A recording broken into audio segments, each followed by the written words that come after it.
guys? It's Phil the MMA Dude, back with the Split Decision Podcast, episode number 56, here with my always brilliant co-host, the Fight Geek. Fight Geek, how you doing tonight, bro?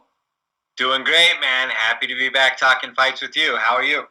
Doing well. We have got a lot on our plate tonight, folks. So here's what's on tap for today, and this is a lot, Fight Geek. Okay, first, news and headlines. After that, a quick UFC Fight Night Anderson versus Blachowicz 2 recap and review. After that, outside the UFC, we're going to talk about Bellator 239, Ruth versus Amasov quickly, and then we're going to talk about Deontay Wilder versus Tyson Fury 2, one of the biggest boxing matches in the last 10 years. After that, a UFC Aukland Preview and picks, and then my favorite section, listener questions and more. Phew, Fight Geek, that's a lot. Wow, that's a mouthful for sure. Yes. This might be one of our most stacked and busy episodes, so I will get right into it. Okay, so here's my first question to start the show for you, Fight Geek. So we obviously saw Jan Blachowicz really get that impressive first-round knockout against Corey Overtime Anderson in the first round, again at UFC Rio Rancho. And he had quite the moment with John Jones. Afterwards, they were staring at each other, talking to each other. Jones was obviously live in attendance. Now there's a lot of talk about possibly Jan versus Jones next. A lot of people are pushing back on that, saying that Dominic Reyes clearly deserves the immediate rematch. So if it was up to you, Fight Geek, if you were Dana White, are you making Jones versus Jan or Jones versus Reyes 2? You know, it's a tough one because I think last week I was calling for the immediate rematch with Reyes, but, you know, Jan did what he needed to do. He is kind of next in line now that Dominic got his shot, regardless of what the outcome was. So, yes, I can see Jan getting another shot and then Reyes being one win away from getting that second fight with Jan. Okay. I don't necessarily disagree with you, but let me ask this. So if Dom is now one fight away from that rematch, who's he fighting next to get that title shot? The winner of Smith versus Glover. Okay. Wow, Glover would be in quite a amazing position quickly. I don't think Glover would be necessarily. I don't think it would be like a true number one contender match for those guys. I think for Anthony, he would still be a fight away or so. So you could kind of go Reyes versus Smith to see who deserves that rematch with John. Okay. Very fair. Off the top of my head, that's one situation I could see. I feel like the Dominic Reyes fans are getting very mad, and there's a lot of them now after last Saturday. No, I like Reyes, and I think he has a very valid case for an immediate rematch. But you know, Jan also has a very valid case at this point, and he obviously had that big knockout, a little bit of a fresh matchup, and then that Reyes rematch is going to be there. You know, I don't think Jan stands as much of a chance as Reyes did, but, who knows? Absolutely. So I'm going to go ahead and respectfully disagree. I'm saying Jones versus Reyes 2 should get made immediately. I do think that's one of those rare fights where the automatic rematch is definitely justified and deserved over the Jan fight. So at that point, if you're Jan, do you sit out and wait for the winner of that fight? No, I think that light heavyweight, is actually getting a little too exciting for that. I do believe that Jan, as annoying as it may be for him, has to have one more fight. Coming off that win over Anderson? Yeah, I mean, it's a good win against Corey Anderson. Who's also Corey Anderson. Who would that be? Would that essentially be the Anthony Smith Glover winner? Yep, who would that be? That sounds good. Yeah, that sounds right to me. Or Santos coming back? That's interesting if he makes the backs. Sure. I don't know I haven't heard much about any updates from Santos, so I don't know when that is. Yeah, neither have I. Yeah. So. Okay, so we're going to get to the rest of this card, but before we do, we got to do really quick news and headlines. So, McGregor tweeted last night, and I believe it was a joke. He wrote Conor McGregor versus Diego Sanchez. I made fun of the tweet, and boy, did I get lit up like a Christmas tree. I was lit up. Twitter did not like my joke. So was McGregor joking, or was he being serious? What'd you make of the tweet? I think he's obviously trolling, but he would take that fight. Diego. And that's what annoyed me, Fight Geek. That's what annoyed me. He's still putting it out there, even if people are saying he's trolling, he's kidding. Yeah, but he also put it out there because if it happens to catch fire, he's doing it. Oh, for sure, because he knows that's just another first-round knockout highlight reel win over a guy who's in the Hall of Fame, So what are we to Conor make of knows. this? What are we to make of this? I think Conor was dipping in the proper 12 last night. That's a wild call out. I think he was probably a little annoyed because Diego, who has prided himself on being the fighter, wanted in out of that fight last night and took a cheap win. But I do also think that Conor saw the kind of reception Diego got. And I do believe that Conor is interested in fighting guys with big fan bases and who get a lot of excitement. And win, lose, or draw, Diego brings all kinds of noise. Man, it would be what? Can you imagine if they made, let's say, the UFC 253 pay-per-view headliner Conor McGregor versus Diego Sanchez? I would be so disgusted. I don't think that could ever happen, but who knows? I don't know. Have we seen anything stranger than that? Probably not. I actually feel nauseous just putting that idea out there. I'm like getting ill. Okay, let's move on. Yeah, when I saw that, I was like, I think everybody got a good laugh out of it. People got mad at me though. Everyone's like, I don't even think the UFC would do that. So yeah, I agree with you. Okay, so that actually segues really nicely into the co-main event last night. Diego Sanchez defeating Michel Pereira in controversial fashion via disqualification. Defeating is a very loose term in that one. What did you make of it? You start off, Fight Geek. It was bizarre. It was a strange fight. Obviously, Diego's coaching situation since leaving Jackson Wink is very bizarre. Professional breather. I believe he's got several degrees in breathing. Pre-fight, his lips were bubbling. So I don't know what's going on with Diego. He seems to be not quite all there. And he was getting, he really had no answers for Pereira the whole fight. He was backed up the whole fight. It looked like he was too short to land anything. His takedowns weren't working, so he was just getting beat up. Now, in his defense, that was an illegal knee, and the fight prior, I believe, or no, 2 fights prior actually ended by a similar illegal knee. So the Brock Weaver Vargas fight. Yeah, there was a lot of weirdness in the air, and I think had that not happened earlier in the night and the guy not gotten the win, I'm not sure Diego does stop it or have the presence of mind to recognize that. I think that actually cued him off. So I think it was kind of a weird chain reaction. Yeah.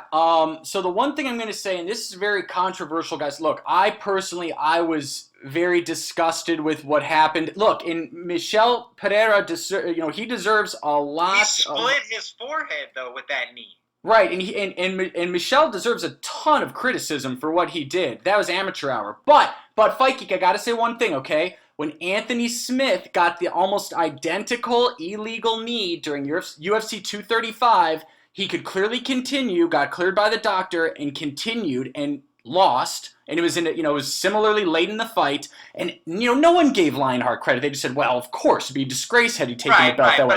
But no one has that energy for this one. No one's dissing Diego. Oh, he's a smart legend. No. I think people are dissing Diego. I think his reputation took a big hit last night for sure. I don't think people are giving him a pass. But at his point in his career, with a performance like that, to get out of there with your win money and live to fight another day, I think he did what he had to do to survive, is keep his career going, because that was arguably going to be the last performance of Diego Sanchez's career in the UFC.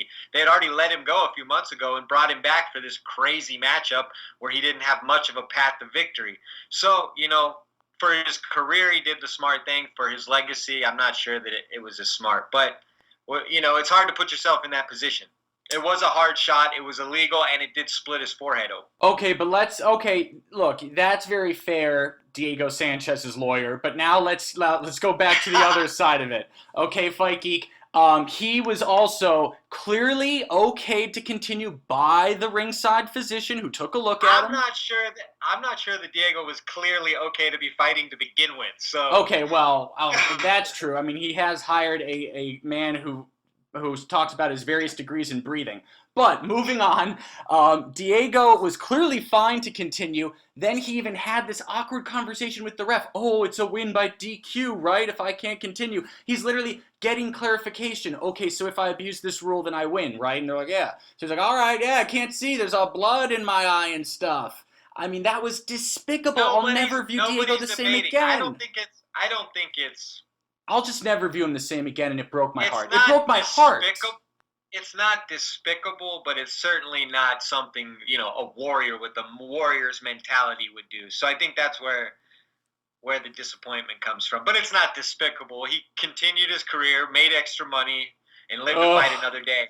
Man, if that's how you want to win your fights, yikes, bro. Yikes. Hey, in 5 years, it's just a W on the Wikipedia page, so. Yeah, do you think I'm overreacting? I just feel like a lot of people... No, I think it looked bad, and he clearly took advantage of the situation in a fight. I think the fact that he was so clearly losing that one-sided fight made it even more egregious. Oh, made it much worse. Yeah, because it wasn't a back-and-forth fight at all. Diego was being completely dominated. I think through 2 rounds, he had landed 8 punches total. Right. So, so I think that visual, along with him, kind of being on camera asking, it's a DQ win, right? I mean, it's a bad recipe for your reputation. But, again, as a professional in his career, he extended it at least another fight, I would imagine. Yeah, I guess. Okay. All right, do we move on to Montana De La Rosa beating Mauro Romero Borella? Kind of boring. Tough fight. I picked De La Rosa. I think she continues to improve. I think she showed a little more on her feet. She dropped her on her feet solid. Yeah. So I wasn't wowed. Were you wowed, though? Like, I have to be honest. No, I wasn't wowed, but I think she shows toughness. She's obviously a great grappler, and now her hands are coming around. She's only 25. I think she's as interesting of a player in that division as anybody under Valentina. Yep. All right. Moving on to another disqualification via illegal knee. Rodrigo Vargas was beating Brock Weaver and he pulled an illegal knee, and it was an immediate disqualification. Was even more egregious than the Diego one, for sure. I think he was in mounted position against the cage, right? And just kind of out that rack for a long time, and then they scrambled. And the one he hit, he was not even guarding his face at all full force. He's lucky it grazed his cheek and not his nose, because that was a solid shot. And Brock Weaver was clearly dazed. Yep, absolutely. Moving on, Ray Borg got a much-needed win against Rogerio Bontoran. Climbed to 13-4, but Ray Borg missed weight yet again. Yeah, it's so hard to give him any compliments when he misses weight, because he looked great. Right. He implemented his game plan, did a good job against the 7th-ranked guy in the division, but if you don't make weight, it's somewhat irrelevant, in my opinion. So does he get cut? Should he get cut? Because he did write that he wrote that he was gonna. He wrote he was gonna quit MMA if he missed weight again. Yeah, well, again, I don't know if he can follow through on that. He's a young guy, still needs to get paid. So you think that he should? It's 135 or bust. He can't make 125. I completely agree. And hasn't he missed at 135 before, Fight Geek? I think he's missed there too.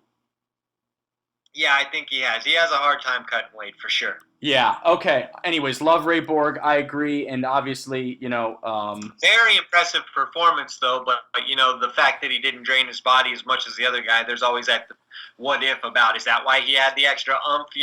Absolutely, absolutely. Okay, moving on to what I thought was a little bit of a disappointing start to the main card. Lando Venata defeating Yancy Medeiros via unanimous decision. Kind of a chess match, not what I was expecting. What'd you think? Yeah, same there. I was expecting to be a lot more volume. Both guys really needed a win, so I think they may have been overthinking it a little bit, being a little bit cautious. But, Lando put enough together, I figured he'd land quite a bit on Yancy, who gets hit quite a bit. And I think you saw that play out throughout the fight. If Lando would just keep his hands up. I hate that he holds him down, because every fight his nose is bleeding, and he takes, he can be jabbed to death if you want to. Yep, absolutely, absolutely. Do you have any thoughts on what's next for Lando? Because I'll be honest, I don't. I don't know what this performance Lando, did. how about, and this will be a good segue, how about Lando versus Scott Holtzman?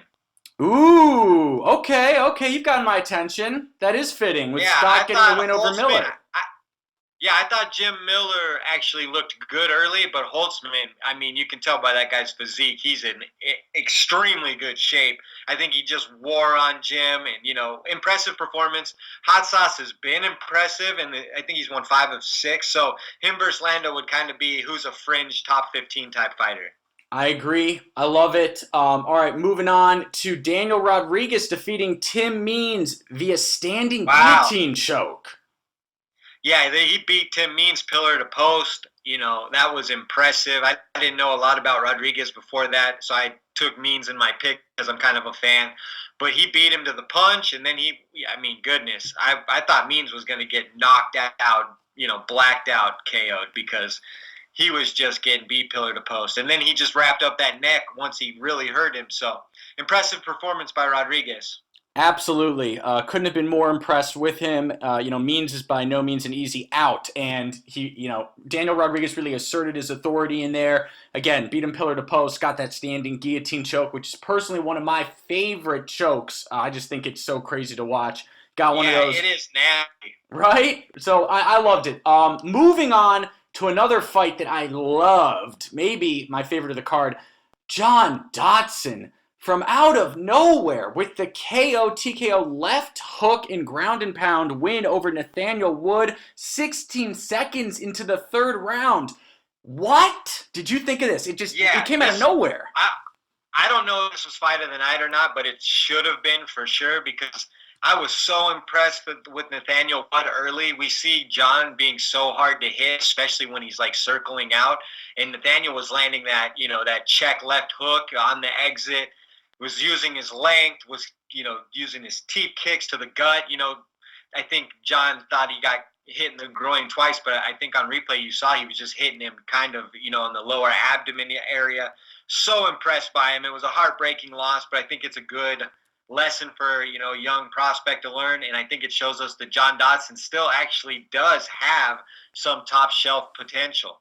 Absolutely. Moving on, Devin Clark, friend of both of ours, I believe, friend of the program, beating Daquan Townsend via unanimous decision in 3 rounds. What a win for Devin Clark. What'd you make of it? I mean, I don't really put a lot of water in it.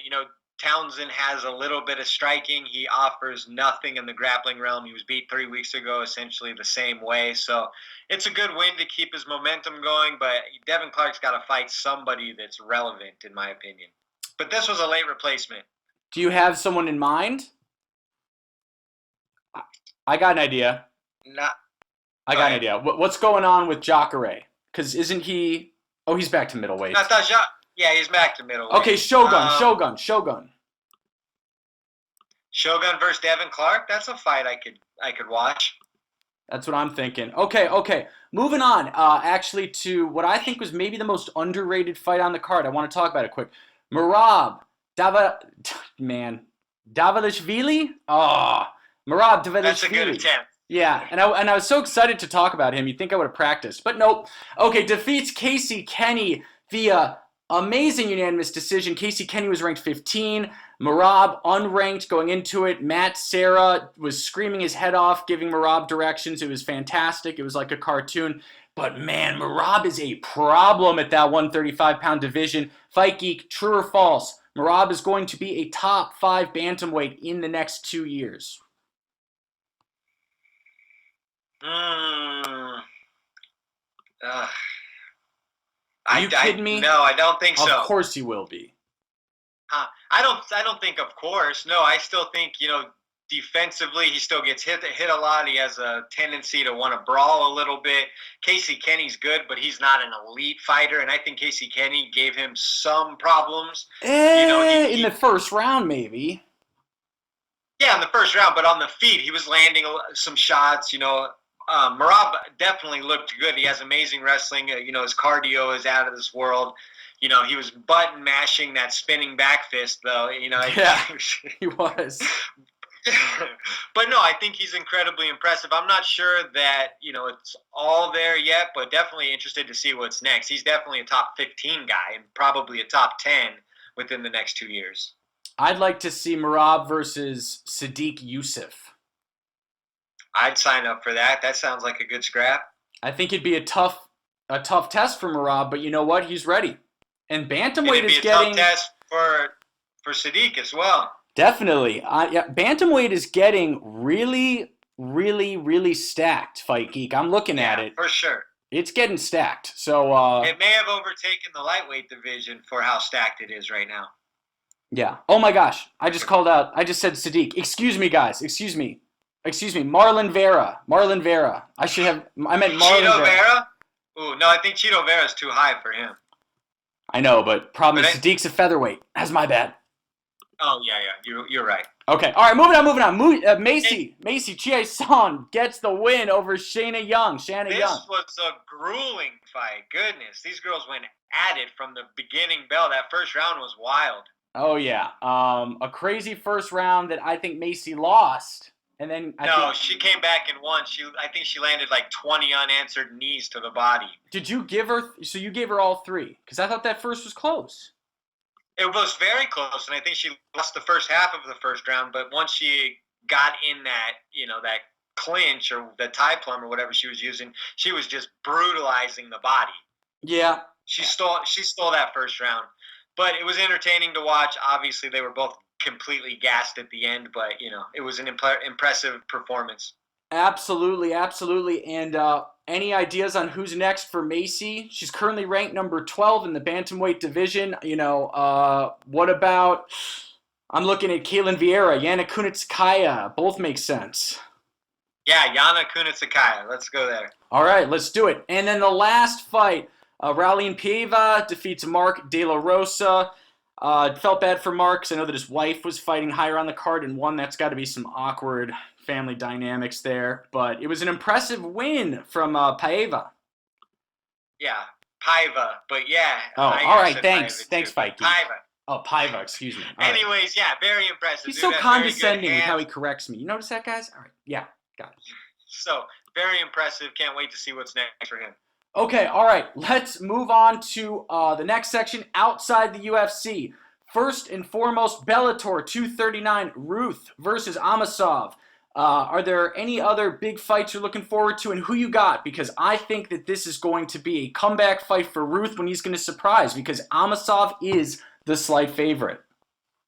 Yeah, I'm a big Ruth fan.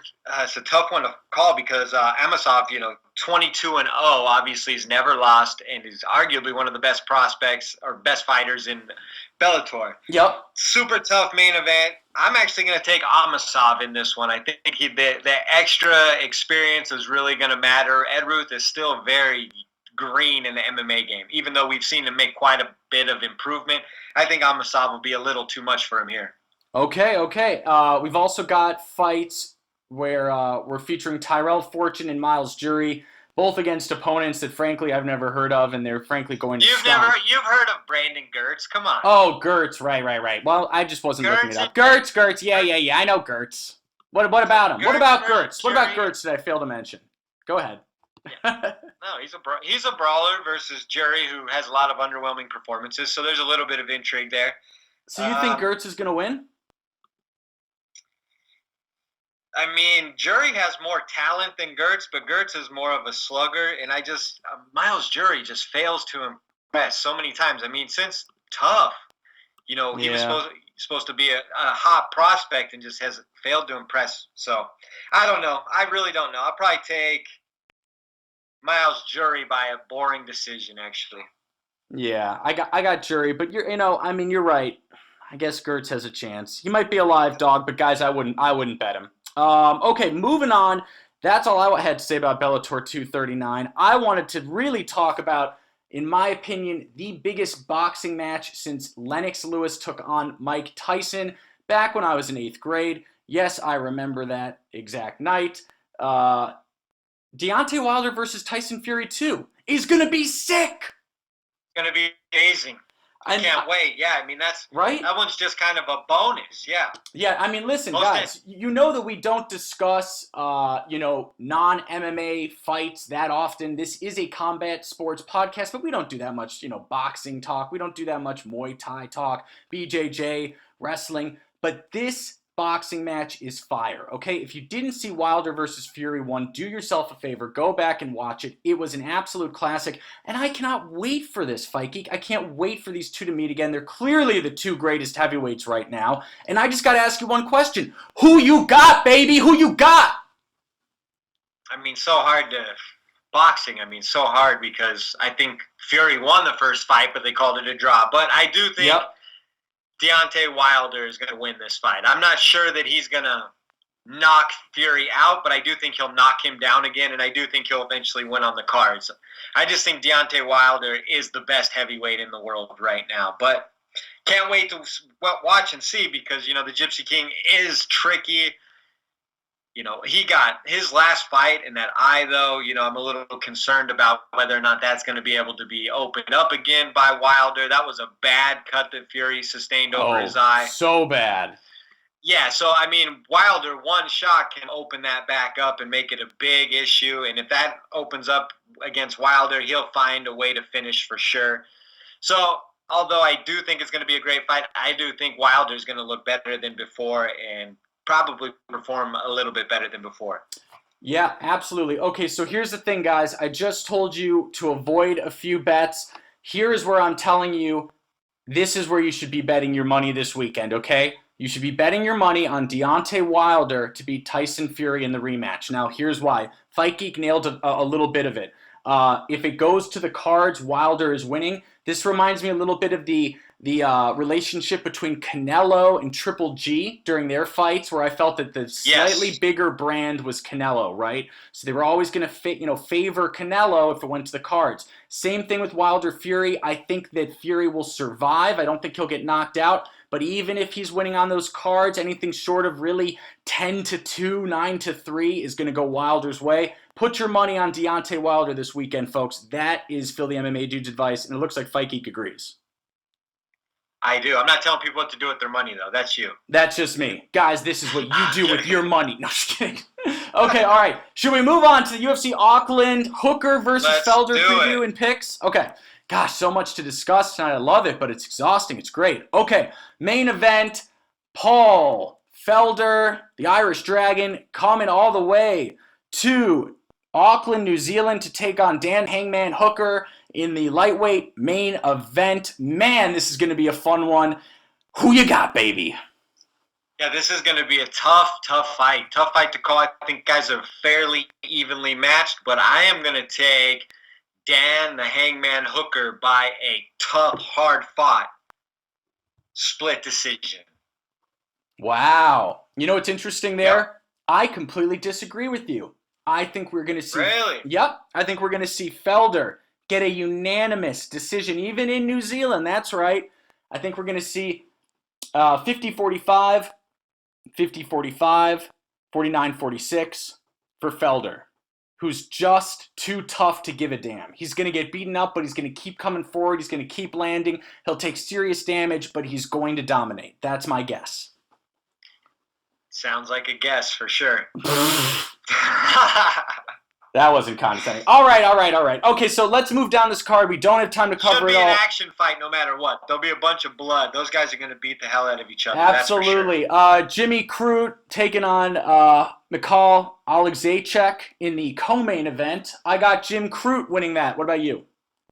Yeah, Jim Crute. I think, the other guy, or Mikhail's cardio may be an issue, and I think that Crute's going to put it on him with his athleticism and power. Yup, next, Marcos Rogerio de Lima versus Ben Sussely. Who you got? Rogerio de Lima. As do I. Moving on, Karolina Kowalkiewicz versus Xiaonan Yan. This is such a tough fight to call, but I'm going with Karolina by split decision. Oh, you're making me feel like a jerk because I love Karolina, but I think that Jan's going to take her. And I admit I don't even know that much about Jan. That's one of the worst parts, but what I've seen from Jan... She's very good. Very good She's striker. very consistent. She's quick. Yeah, she's very consistent, but this is do or die for Carolina. This is one of those fights where, she's had the rough end of it lately. She needs to come back and have a good performance. I don't think she'll dominate, but I do think she'll eke out a victory to prolong kind of her relevance. Absolutely, absolutely. Okay, so I'm going down this fast. Zubaira Takugov is on this card versus Kevin Aguilar. I've got Aguilar beating Zubaira. I admit that I don't love Zubaira myself. He's not one of my favorite fighters in the UFC, so I'm hoping he loses, but I think he will. Yeah, I hope he loses too. I'm a Kevin Aguilar fan. I feel so negative. All right. I feel so negative. Yeah, I'm going to take Kevin Aguilar, but Zubaira certainly has skills, so that's a close fight actually. So here's one. All right, James, go ahead. Jake Matthews versus Emil Meek. That's going to be a good one. Yeah, you know what? That's going to be a real good one, and I know Meek is no joke, but I just see Jake Matthews getting this done, and I want to say it's going to be via unanimous decision. I'm going to take Emil Meek by TKO. Woo! All right. I haven't seen him in a long while. He was one of the top prospects in that division when he came out. He's kind of sputtered a bit, and I'm expecting him to come back and show some of that potential. It's been a while since we've seen him. Okay, gotta touch on this fight, which is really flying under the radar. My man, Kai Kara France, the number 7 flyweight contender in the world, still very high, takes on the 18-10-1 Tyson Nam. I've got Kara France winning this via third round TKO. What about you? I like that. I do think Kai Kara France will get this done. I'm going to say second round TKO. Woo! I love it. Okay, what else we got on this card? Anything else we want to mention? Let's just call out Cachueta versus Dobson. You got a pick there? I got Dobson, man, even though she's 3-3. Yep, I got Dobson as well. Also taking Song Keenan and Takashi Sato in my fights. I am taking Potter over Song, but I'm also taking Takashi Sato. Very nice. We breezed right through that. Okay. All right, guys, we're taking a quick break, and we'll be back with listener questions. Hey guys, it's Phil the MMA Dude letting you know that this episode of the Split Decision Podcast is brought to you by TotalAggressionClothing.com. Visit www.TotalAggressionClothing.com and use the promo code 46210 to receive a special Split Podcast discount on all Total Aggression hats, shirts, hoodies, and more. Again, that's www.TotalAggressionClothing.com with promo code 46210.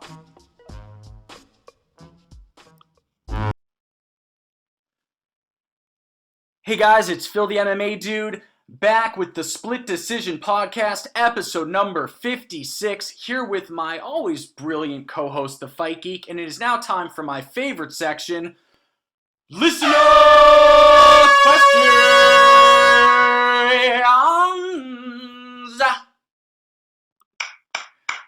Yeah, I'm not getting any feedback, guys, one way or the other about my sort of accentuating musically the questions part. So if you like it, let me know. If you hate it, let me know.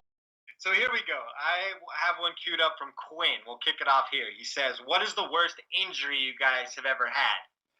Thought this was an interesting question. Well, I've broken my nose twice, both from fighting, and I broke it very badly the second time, so bad that I had a severely deviated septum and had to have surgery. So that was probably the worst. That would qualify. I would say my worst injury, does a staph infection count as an injury? If you're Kevin Lee. No, I'm not. I just think of Kevin Lee now when I think of staph infections. How'd you get that? Ew, you're rolling around on gross mats? Potentially. No, I got one when I was younger playing sports, and I tried to tough it out, and it let's just say it got really bad. So, yeah, that was probably the worst injury I ever fought through was a bad staph infection. If you get one, make sure you go get it checked out right away. Wait a second. You said you fought through it. Was there like a fight? Did you have to fight like a boxing fight? No, well, my immune system had to fight through it. It almost took me out. Oh, okay. Fair enough. Fight Geek don't play, guys, all right? He's fighting with immune system staph infections left and right. He's dangerous, you know? Hey, the common cold sees you walking, he's going to turn around. Hey, sorry, we can't all take jabs to the nose on the regular. All right. Okay, moving on to Eduardo at Landacrew. Eduardo, what up, my friend? We've missed you. He says, name your top 3 fighters that could have been greater than they were if it weren't for injuries. Hashtag AskSplitPod. Okay, so I have mine ready because I thought this was a difficult question on the fly, Fight Geek. So mine are Dominic Cruz, Robert Whittaker, and then the third was real sketchy for me, but I'm just going to say Paige Van Zandt because she never fights, ever. Interesting. I'm there with you on Dominic Cruz. I think that's a no-brainer. For me, someone was Kat Zingano. She was really good after she beat Misa Tate and then really had a lot of knee problems and never quite got back. And the third one, I mean, who can't stay healthy? I don't know, off the top of my head. I like the Paige Van Zandt answer. I think that makes a lot of sense. What about Robert Whittaker? No love for him, huh? Just no love for the Reaper. Well, I didn't want to pick your same exact guys or your same exact fighters, but yeah, all 3 of those make a ton of sense, and I would add Kat Zingano to it. Okay. All right, moving on. This is from Kev at KevC918. Kev, what up? Very good friend of the program. He says, who would you guys like to see Shane Burgos fight next? I think an awesome fight would be him versus Sadiq Youssef. Thank you, and keep up the awesome work. Hashtag AskSplitPod. Great question, Kevin. Fight Geek, any thoughts on this? That'd be an absolute fire fight. I'd love to see that fight.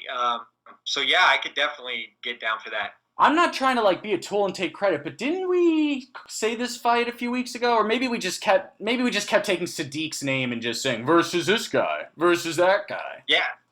I think that's something we do pretty regularly. Okay, fair enough. Sure. So we won't take credit. Okay, do you have one lined up or should I go? Go ahead. Okay, this is from Pranav. Kale, Pranav, what up? Love you, Pranav. Pranav is one of my day one OGs. We go way back. He's the man. I believe, though, this is one of his first actual listener questions, so thank you, Pranav, for sending it in. He's always retweeting us, though.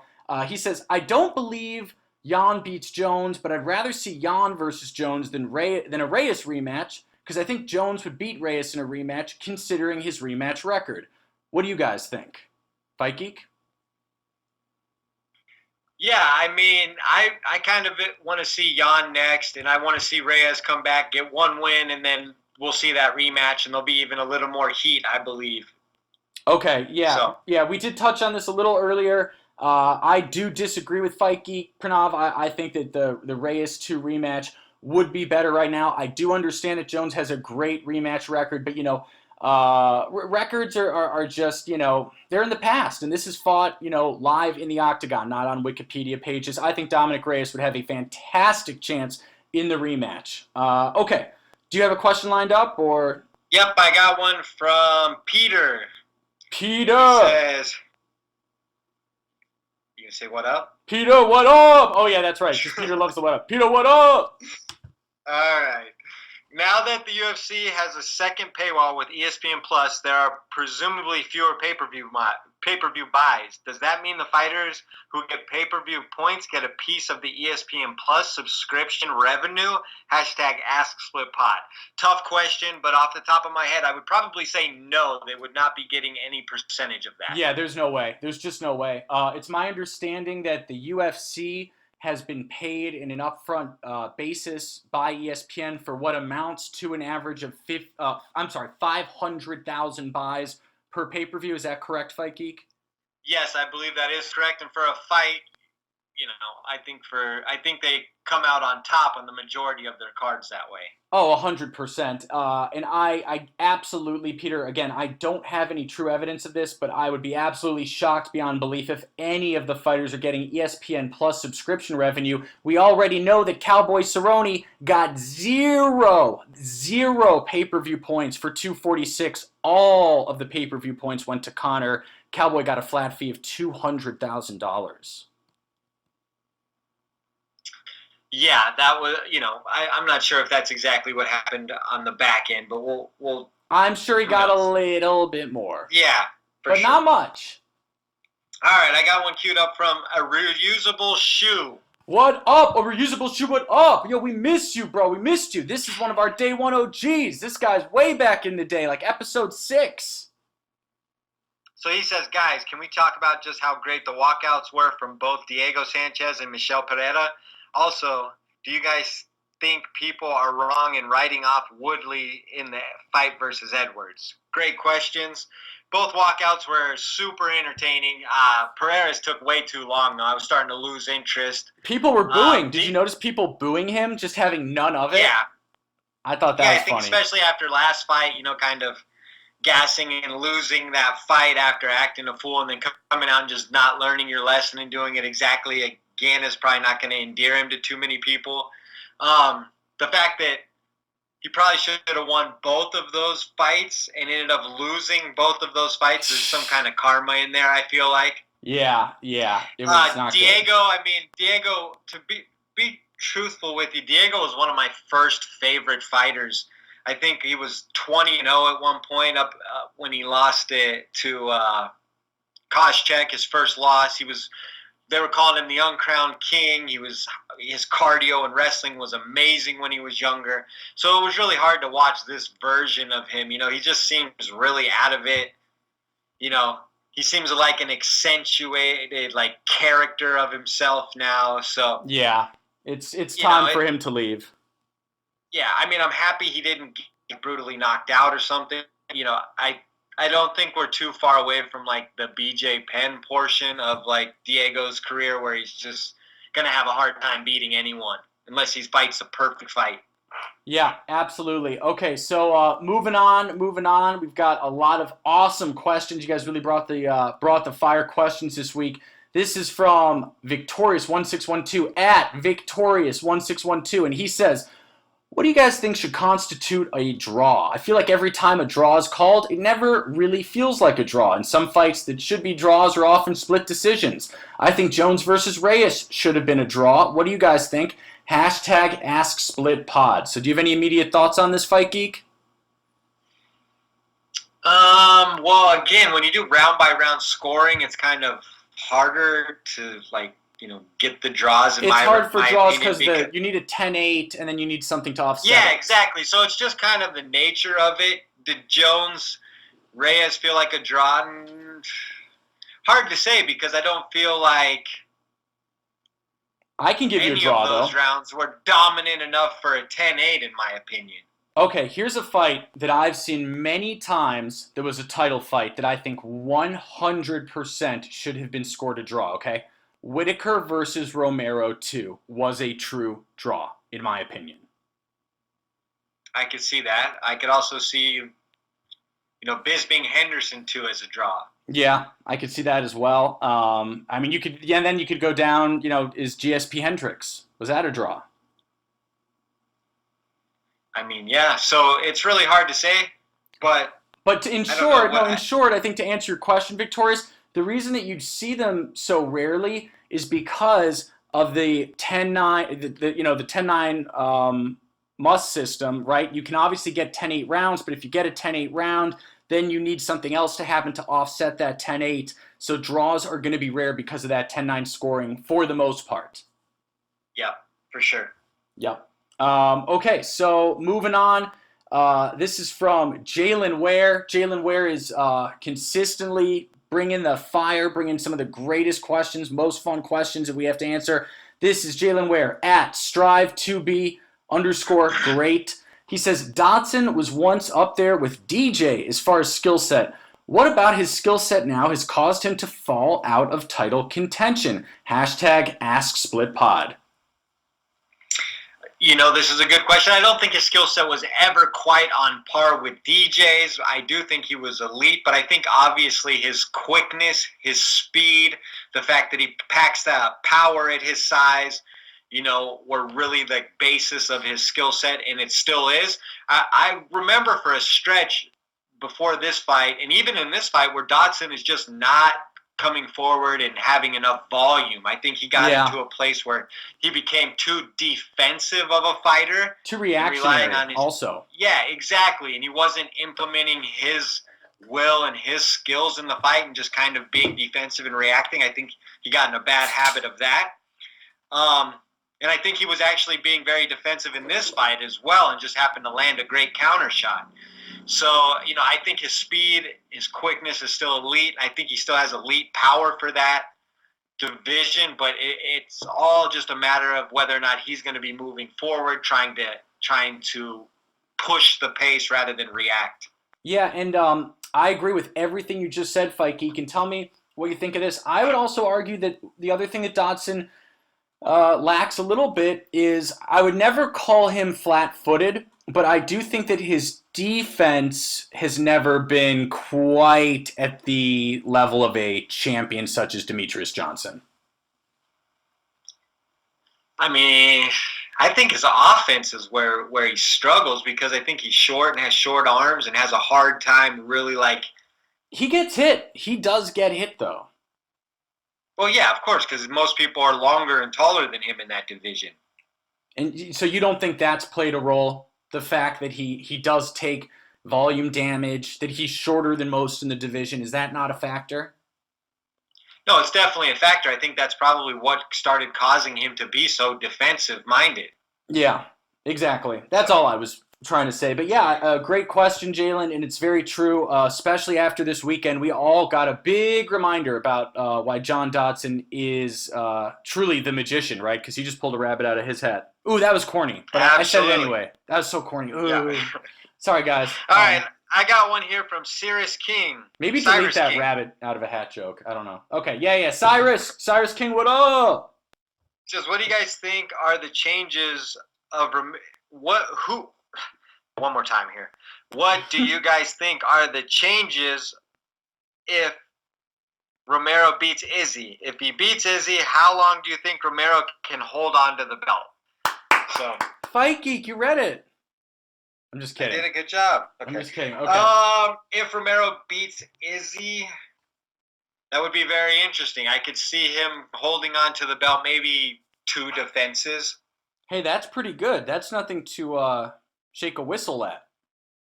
I just made that term up, but I think I don't know what that means. You're making up catchphrases on the fly now? Yeah. But no, I think that Cyrus brings up a great point. I personally, Fight Geek, I cannot wait for UFC 248. I think Adesanya versus Romero is going to be amazing. Amazing. People are sleeping on it. People are actually not giving Romero the respect he deserves with his chances. There's a lot of intrigue in that fight, for sure. And the fact that we get Joanna versus Zhang on that card as well, it's going to be a great night of fights. But, okay, so... I think this whole year, everything we have scheduled so far is just fire. The whole year. There's so many good fights coming up. I agree. But what do you think of, Cyrus saying, and I know you answered this with the 2 title defenses, if Romero beats Izzy, how long do you think Romero can hold on to the belt? Well... do you think that Izzy would get an automatic rematch? I think that would be a strong possibility. Well, I think that depends on how it plays out. If Reyes isn't going to get an immediate rematch, I don't think anyone is. Well, okay. We all know that John plays by his own John rules in every sense. I don't see Romero beating Izzy, honestly. So I think it's kind of Oh, you're discounting Romero's chances. You really are. I'm not discounting him. I just think that Izzy is in his prime and is a transcendent talent. I'm not discounting anything. Okay, very fair. Well, great question, Cyrus. Thank you for the question. And then, moving along. Okay, we've got another question from Jalen Ware. What is the actual ceiling for Michel Pereira? Reminds me of early Anthony Pettis, but undisciplined. With work, can he be a serious contender? #AskSplitPod. I'm going to quickly answer no. I don't think he can be, actually. I think he's too undisciplined, too much of a showman, and too bizarre. I would agree. I think he's a fun fighter, but I don't think...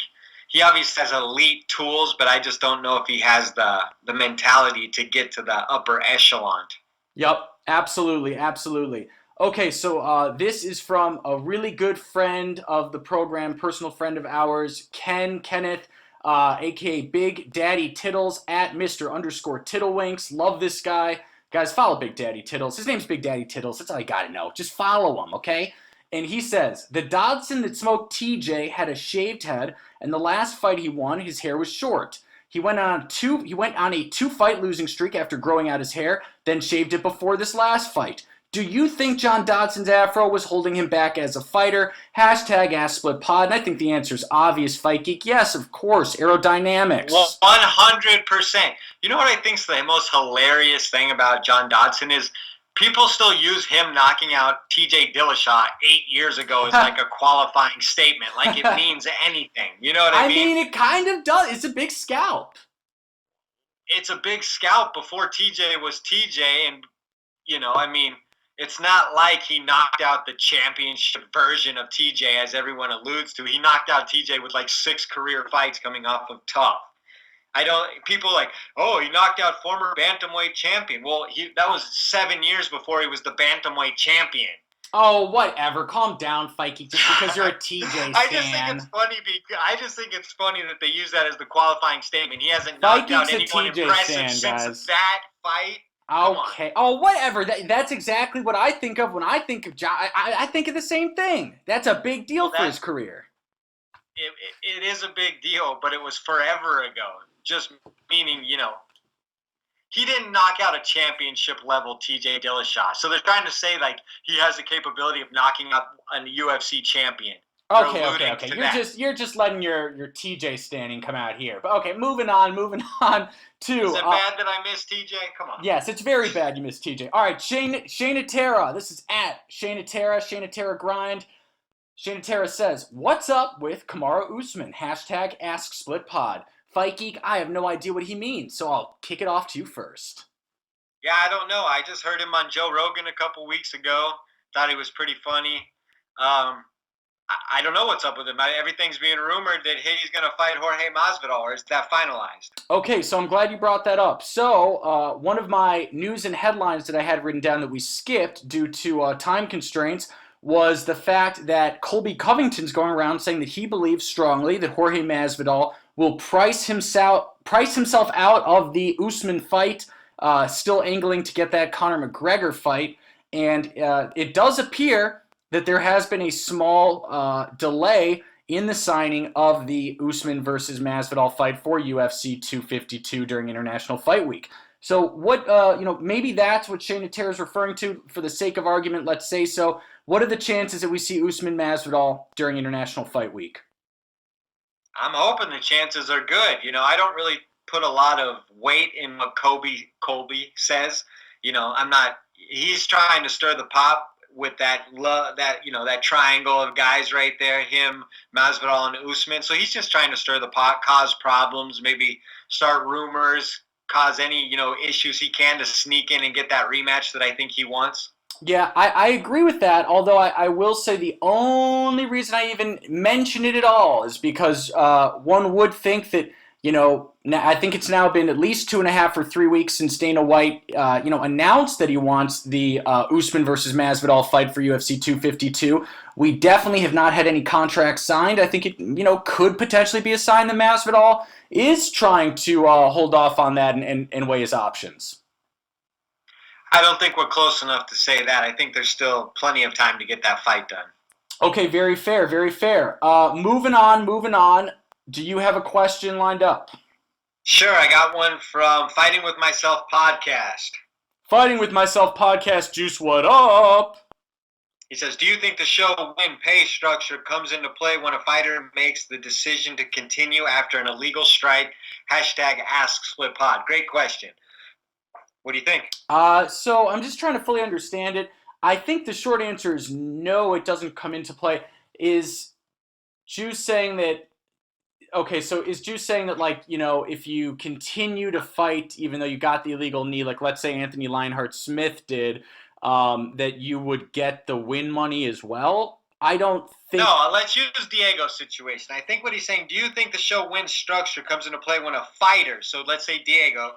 he wouldn't get his win money. Oh. Exactly. Oh, okay. I'd be shocked. No, I'd be so shocked. Oh, I'd be so shocked if they do that. It came into play with Diego last night. No, Diego. I'm saying I would be shocked if Diego didn't get his win money. He just won. No, isn't he asking whether or not Diego considered the money the question? What? No. I, Of course Diego did it for the money. What? well, that's what I'm saying. So I think, yes, I definitely think a fighter makes the decision to continue based on whether or not he's going to get the W or not. For instance. Oh, I thought Juice meant like, will they withhold win money because Diego won in such a, pathetic way? I don't believe so. Okay, but no, you're right. It looks like Juice was asking. Yeah, Juice, no offense, bro. Duh. Yeah. Of course. I hate to. Sorry, great. I mean, thank you for asking that question, but I mean, come on. Anthony Smith didn't take that bait, though. That's because Anthony Smith is a man of character and self-respect. Diego Sanchez is but not. But Anthony Smith easily lost a couple $100,000 by not making that decision in that moment. Again, he's a man of character and respect. He lost a couple $100,000. True or false? Yes, of course. What are we disagreeing about? Yeah. Well, what I'm saying is had he said I can't continue and got, and taken into account the extra money, he probably would have been better off.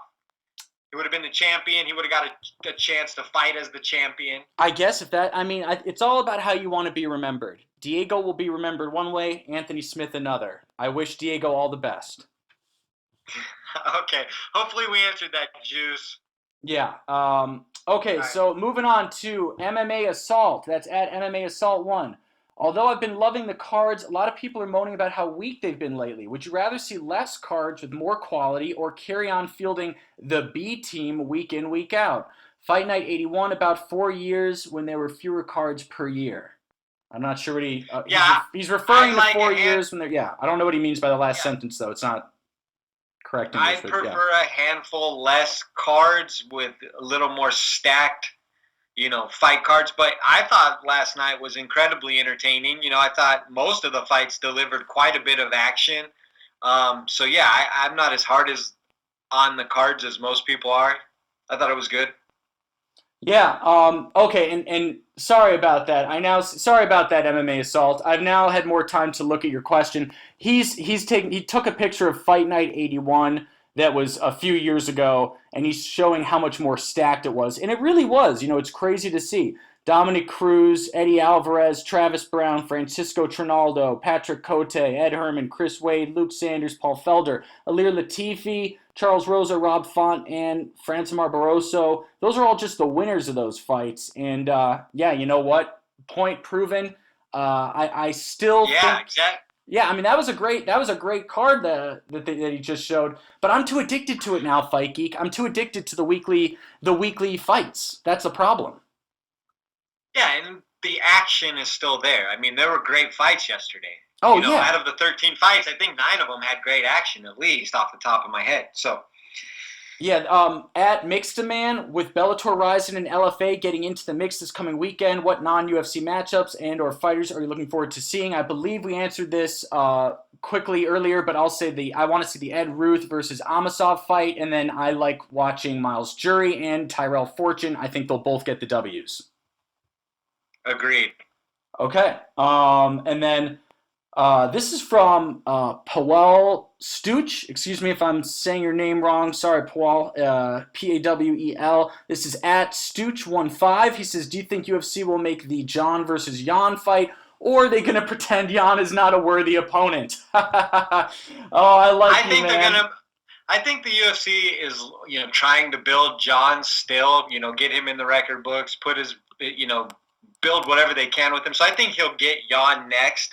Yeah, I tend to agree. And you think they're going to do that because they feel that's the easier fight for John?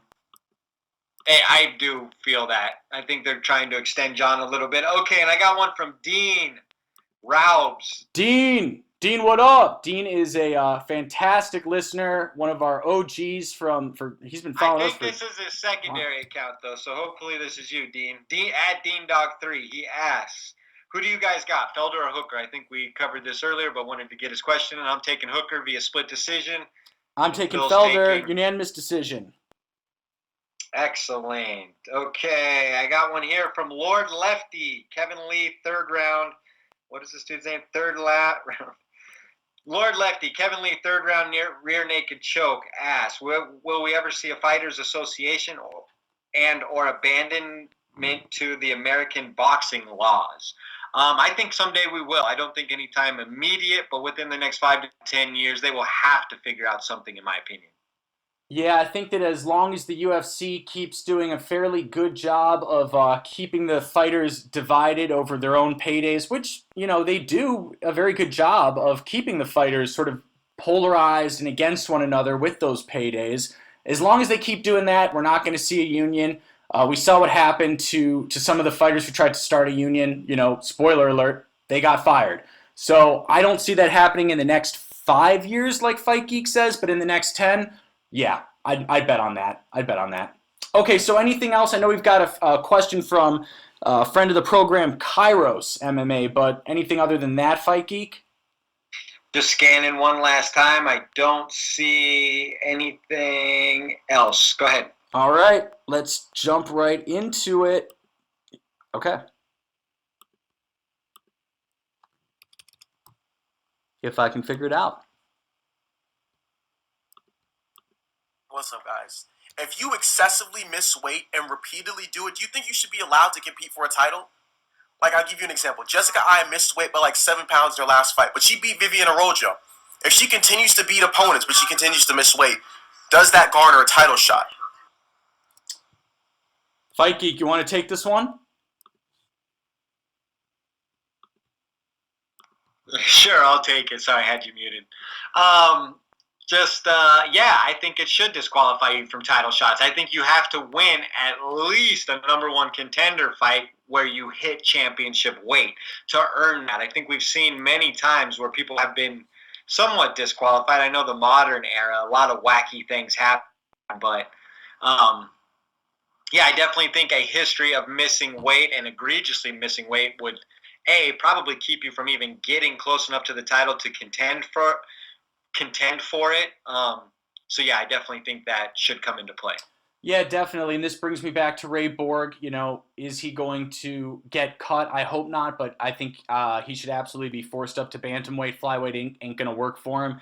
And with Jessica unfortunately, it's hard to get too emotionally invested in her not making weight and getting upset about it, because what, is she going to get another title shot in, by 2031? No, she's not. So who cares? But Kairos, it's a great question, and people should absolutely be punished for this and should not get title shots off of repeatedly missing weight. Agreed. All right, okay. I think that's it, guys. So with that, Fight Geek, take us away. All right, guys, as usual, you can find us on iTunes, Spotify, YouTube, Google Play, Stitcher, and more. I'm at the Fight Geek MMA. He's at Phil, the MMA dude. We're at Split_podcast. It's 4 words, the Split Decision Podcast. Thanks for tuning in, and we will talk to you next week. Peace. Peace.